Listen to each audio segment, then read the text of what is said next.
ഇന്ന് ഞാൻ ഉണ്ടാക്കാൻ പോകുന്നത് പാൽപ്പൊടിയും തേങ്ങയും കൊണ്ടിട്ടുള്ള ഒരു മിക്സാണ്. ഓക്കെ, ഒരു ബൗൾ തേങ്ങ എടുത്ത് വെച്ചിട്ടുണ്ട്. കണ്ടോ? ഇനി ഈ പാൽപ്പൊടി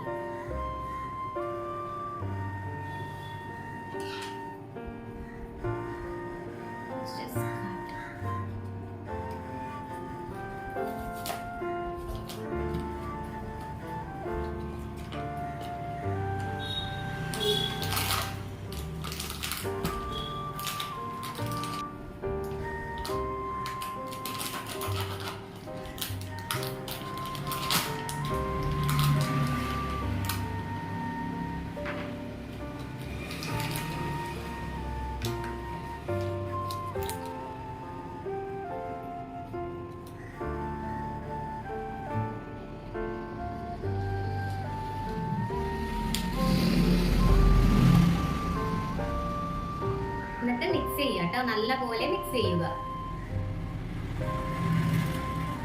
നല്ല ടേസ്റ്റ് ഉള്ള പാൽപ്പൊടി മിഠായി കിട്ടും കേട്ടോ.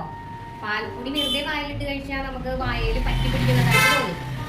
എന്നാൽ ഈ രീതിയിൽ പരീക്ഷ നോക്കിയാൽ തീർച്ചയായിട്ടും ഇഷ്ടപ്പെടും. പാൽപ്പൊടിയുടെ കറക്റ്റ് ടേസ്റ്റ് എന്താണെന്ന് നമുക്ക് നന്നായിട്ട് ആസ്വദിക്കാൻ പറ്റും. ഇതിൽ തേങ്ങയുടെ ടേസ്റ്റിനേക്കാളും കൂടുതലായിട്ട് ഈ പാൽപ്പൊടിയുടെ ടേസ്റ്റ് തന്നെയാണ് മുന്നിൽ നിൽക്കുക കേട്ടോ. അപ്പോൾ എല്ലാവരും പരീക്ഷിക്കണം. കുട്ടികൾക്കൊക്കെ ഭയങ്കര ഇഷ്ടമാവും. ഇത്രയും വലിയ പാക്കേജ് വാങ്ങിക്കണമെന്നൊന്നുമില്ല. 10 രൂപയുടെ ഒരു പാക്കറ്റ് ഉണ്ടെങ്കിൽ ഒരു കുട്ടിക്ക് ആവശ്യത്തിന് പാൽപ്പൊടി മിഠായി ഉണ്ടാക്കാൻ പറ്റും കേട്ടോ. ഒരു പിടി തേങ്ങയും മതി. നല്ലപോലെ കുഴയ്ക്കുക. ഓക്കെ, ഇങ്ങനെ കുഴയ്ക്കണം നല്ലപോലെ. കുറച്ചുകൂടെ പാൽപ്പൊടി ഇട്ട് കൊടുക്കാം.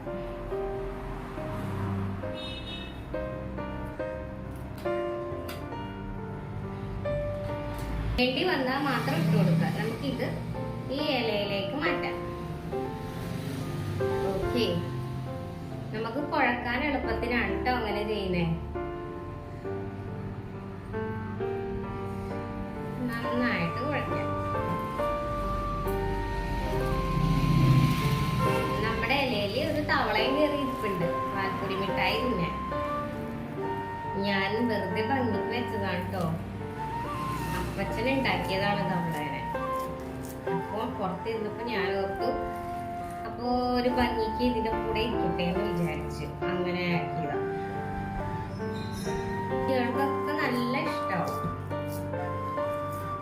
പാൽപ്പൊടി കട്ട കുത്താണ്ട് ഇങ്ങനെ തേങ്ങയുമായിട്ട് നന്നായിട്ട് യോജിപ്പിച്ചെടുക്കണം കേട്ടോ. കുറച്ചുകൂടെ പാൽപ്പൊടി ഇടുവാണ് കേട്ടോ.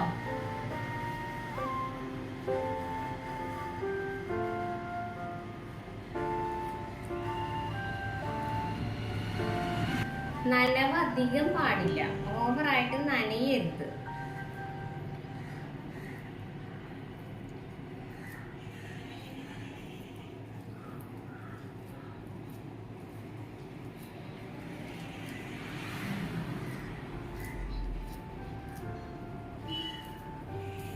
ജസ്റ്റ് ഒന്ന് ഉണ്ടാക്കി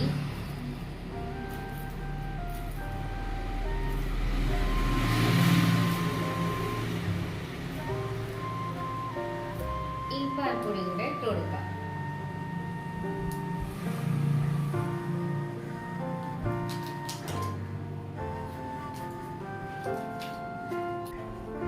ഫുള്ളായിട്ട് ഇട്ടിട്ടുണ്ട് കേട്ടോ.